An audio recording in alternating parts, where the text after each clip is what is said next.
Listening test. You will hear a number of different recordings and you will have to answer questions on what you hear. You will have time to read the instructions and questions and you will be given time to check your work. All the recordings will be played once only. The test is in 4 parts. Now turn to part 1. You will hear a telephone conversation between a man and a college receptionist. You have 30 seconds to look at questions 1 to 4.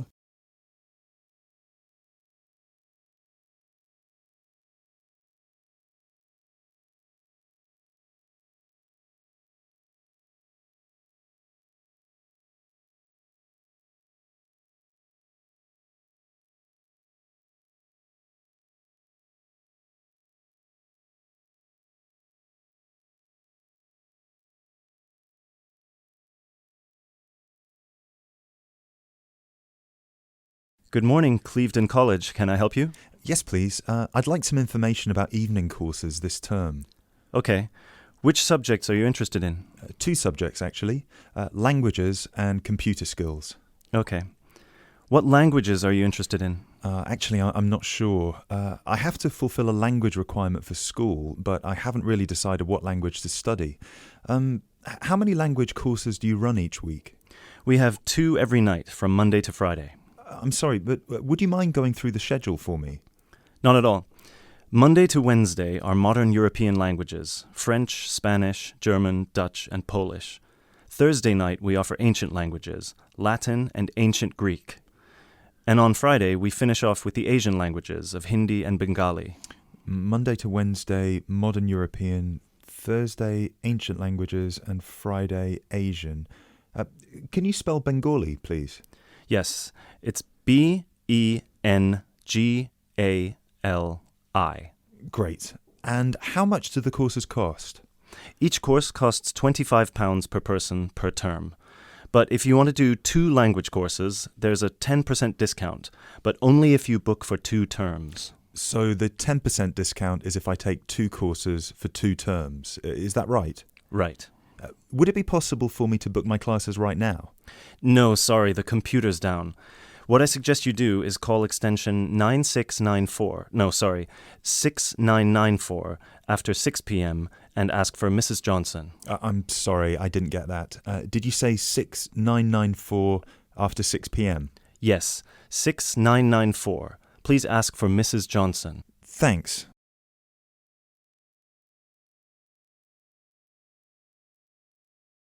You now have 30 seconds to look at questions 5 to 10.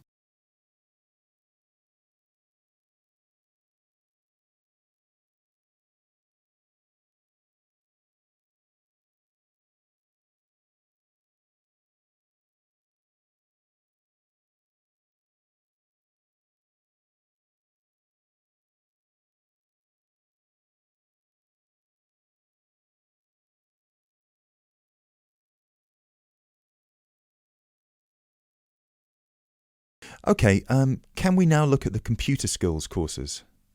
Yes, of course. Computer classes always start in the first week of the month, and the way it works is we offer 1 computer class for the entire month. So you might spend 1 month on databases, another month on Excel, and so on. Classes meet once a week on Tuesday afternoons. The next class starts February 1st. Okay, so for the upcoming month, February... February is going to be databases. There are 24 places still free on that course, and it costs £40 per person. February, databases, 24 openings, £40. Okay. Excel starts in March, and that's nearly full, only 4 slots left. It's £45. Okay, Excel, March, only 4 slots left. Got it? April is Outlook. That is never as popular since it costs so much more, but you get a free CD. It is £60 for the month, and there are 19 places left. Okay, April, Outlook, £60. Is that it? No, on the 3rd of June we start a Word course. We have 16 vacancies for that at the moment. It's also expensive, at £55. 3rd of June, Word, 16 vacancies, £55. Now, do I call the same number to book a place on one of these classes? No, you have to call Mary Jones, I think. Yes, Mary Jones, extension 9623. Sorry, could you repeat that number? Yes, extension 9623. Please call her before 6 p.m. Okay. Many thanks for all your help.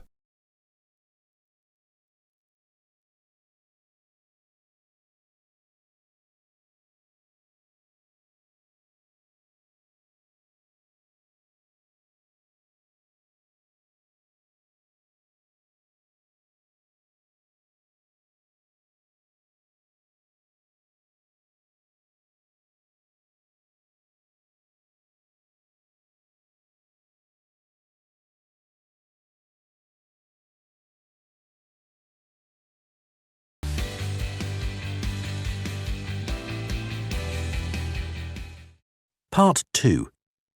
You will hear an introduction for students to a university campus. You have 30 seconds to look at questions 11 to 16.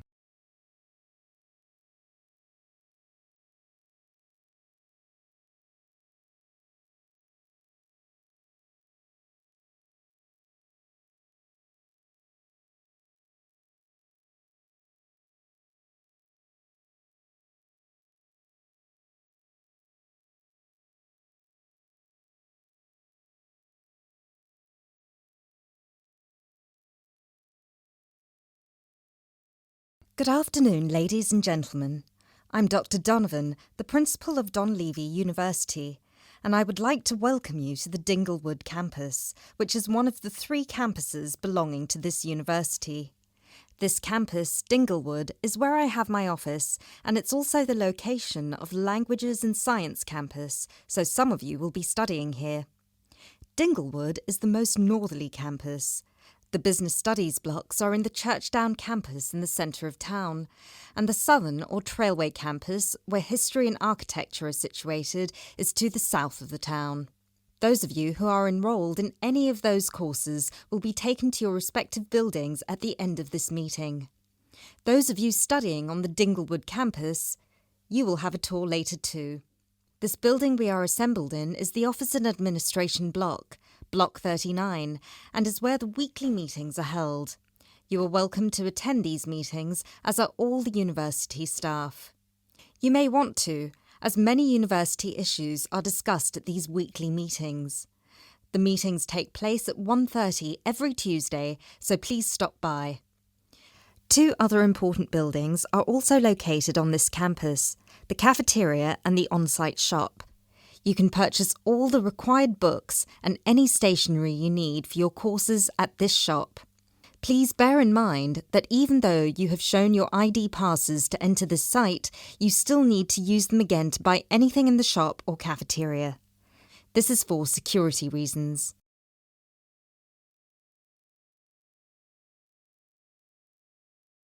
You now have 30 seconds to look at questions 17 to 20.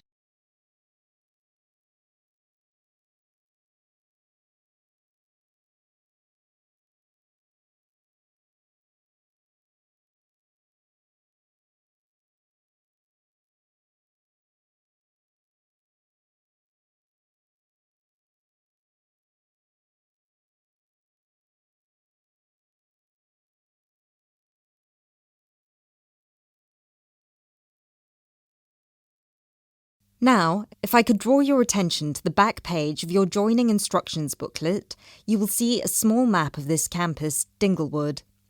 The block we are in now, the Office and Administration block, is located between the Languages Centre, Block 38, and the Physics School, Block 30. That's 3O. These are both on the right side of the plan. The cafeteria, which is open from 7 a.m. to 9:30 p.m, is on the left of the plan. It is between the Chemistry block, number 35, and the University shop, block 33. At the University shop, you can get all you will need in terms of course materials. The Biology block is block number 29, and you'll find the Biology block between the Chemistry block and the Languages Centre. Be careful with the numbers, as they are not always logical. As you will see, there are gardens on the right-hand side of the gate. These are being extended over the next 2 months, and a memorial fountain is being installed in the middle of the campus. This means that the campus will be very noisy during normal working hours. However, the campus will look much nicer when it's all finished. Right, so that's it for your initial campus orientation. At this point, could the language students all follow me, please, and the rest of you, please assemble under the banners which show your main topic of study, and you will be directed to the other campuses.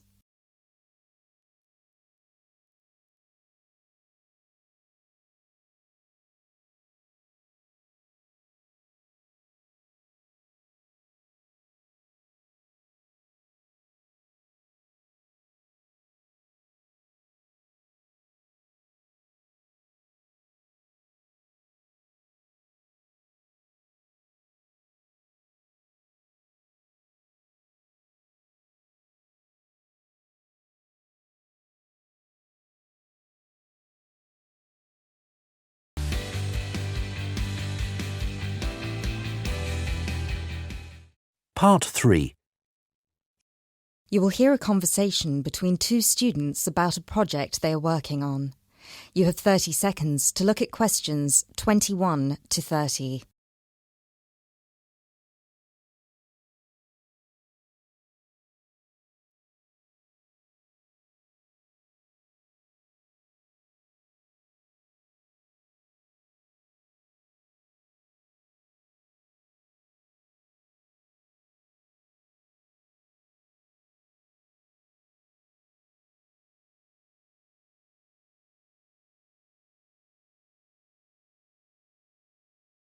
Hi, Bill. How are you? I'm okay now, Sarah, but I was so ill last week. Oh dear. What was the problem? Did you eat that dodgy fish in the canteen? No. At first I thought it was a cold, but then my head started hurting and my eyes started to go blurry. I'm so sorry. That sounds serious. It's okay, actually. I went to the doctor and he diagnosed me with a migraine. He gave me some medicine and I'm starting to feel much better. I'm glad to hear that. Well, I'm also glad you're in today, because we have to work on a new project together. Oh, are we in the same section? No, it's just us. No one else. Mr. Donaldson has put us down as B team because we live near each other. That could be fun. What do we have to do? Well, the project is partly internet research, then checking reference books for information to prepare a survey, which we have to use with people we know. Great. What's the topic? It's to do with shopping over the last 10 years. We have to find out how customers have changed their behaviour. Okay, so what's the first step? I think the first thing to do is check the list of references he gave me. But my computer is in for repair, so if I check in the reference library, would you be willing to look up some references online? Once we're done with the reference checks, we can write the questions together. That's fine. I'll do the internet research. So, what sort of shopping are we looking at? Only food or goods or clothes shopping? We have to find people who are willing to tell us about personal things like deodorants, cosmetics, soap or vitamin creams. The other groups are doing food, electrical goods and clothes. That won't be easy, Sarah. People might think those things are a bit private. Yes, I thought about that. I'll ask the women and you can ask the men. That should work okay. Well, if you think so. Give me the list of references then. Sorry, I left them in my other bag at Joseph's house. I'll get them for you tomorrow. Okay. Well, then this afternoon I think I'll catch up on the notes from last week. Can you help me, or are you busy? I've made you a copy of the notes already, to save you time. Here you are. Wow, thanks, Sarah. That's so thoughtful. Well, since there's nothing for us to do right now, shall we go for lunch? Actually, I'll have to catch you later. I have to go to a meeting this afternoon. Can I phone you tonight to arrange when to meet? No, sorry, I have a date. Can we meet in the laboratory for the first class tomorrow? I'm not sure because I have to go to the library to collect some books.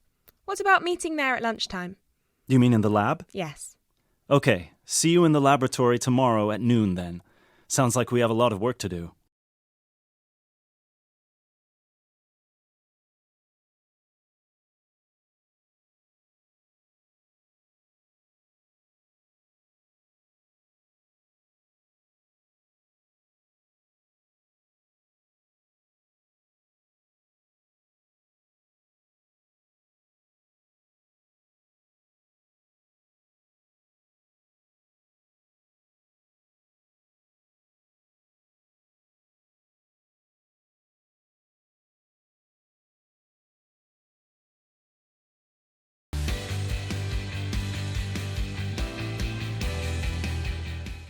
Part 4.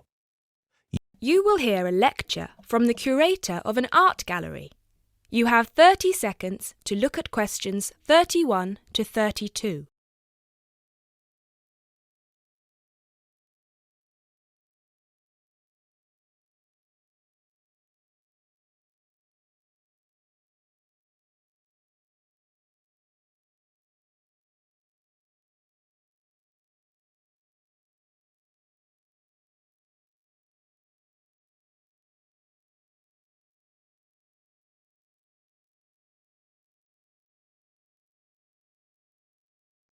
Good evening, everybody, and welcome to the first in this year's series of public lectures offered by the Art Gallery. As chief curator of the gallery, I was given the honor of presenting the first lecture, and let me tell you, I had a difficult time deciding what to talk about tonight. Being the curator, I naturally know just about everything that's in this gallery, but I wanted to choose an artist who has a wide appeal. That seems only fair, yes? But I didn't want to talk about someone so well known that anything I said would be familiar. I wanted someone modern. My personal preference is for modern art. But again, I wanted to choose someone who had the potential to appeal to all art lovers, whether they're attracted to traditional forms, impressionism, surrealism, or what have you.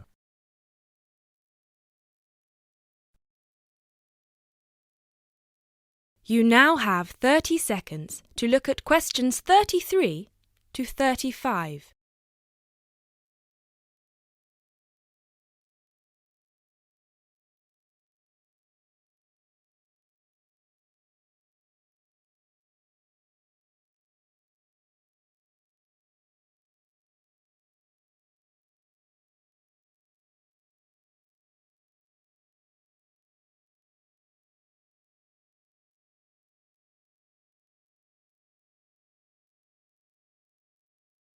So, having spent the last 5 years as a visiting professor in Barcelona, it's not surprising that I finally chose to talk about one of the greatest Catalan artists, one whose work is likely to be familiar to many of you, Joan Miró.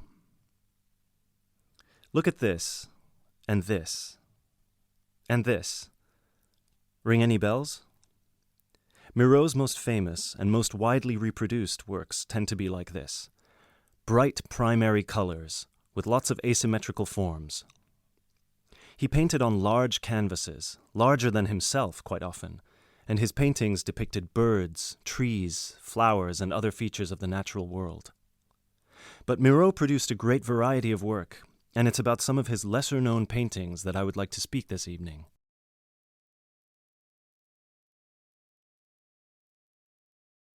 You now have 30 seconds to look at questions 36 to 40.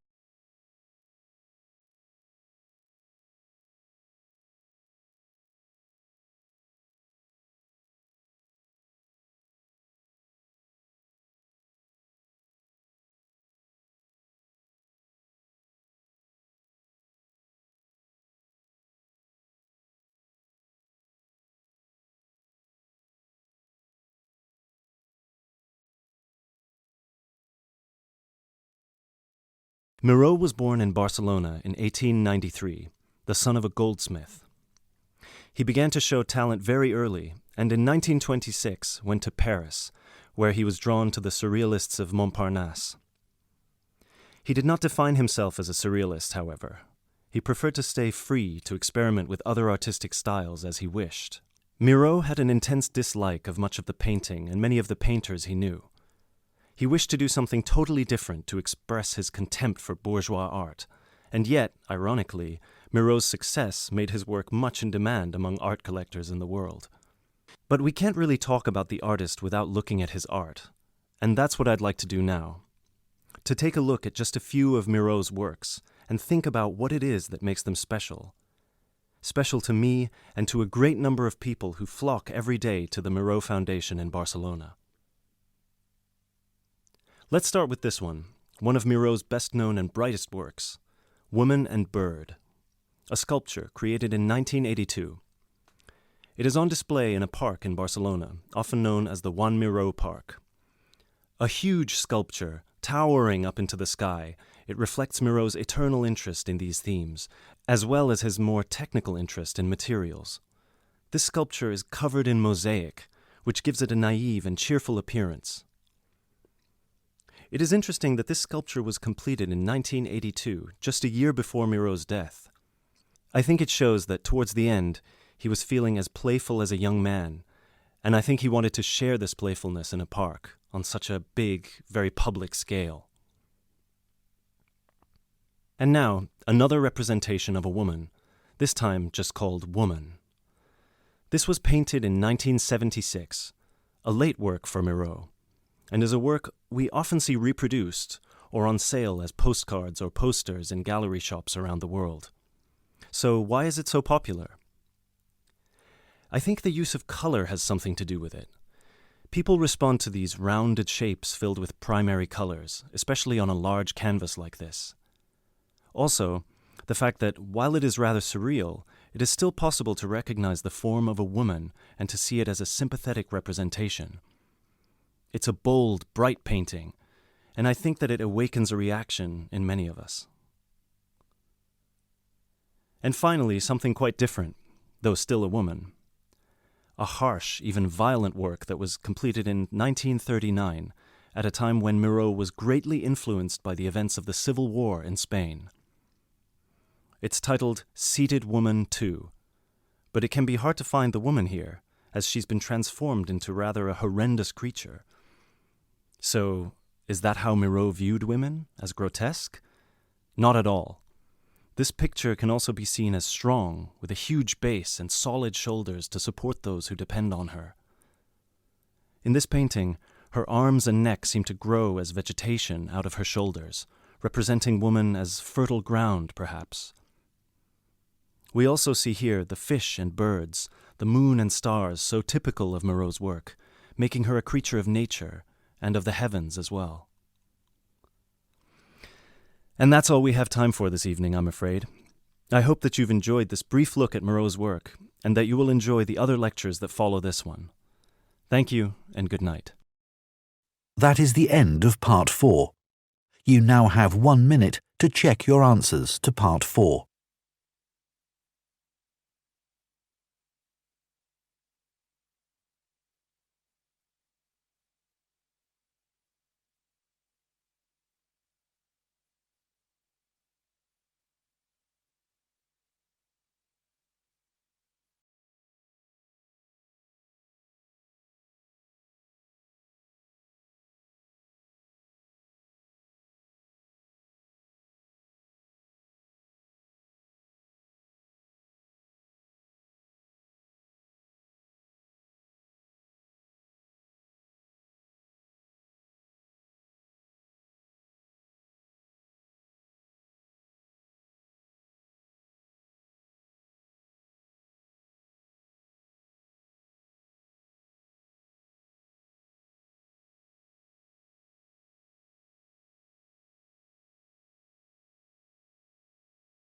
That is the end of the listening test.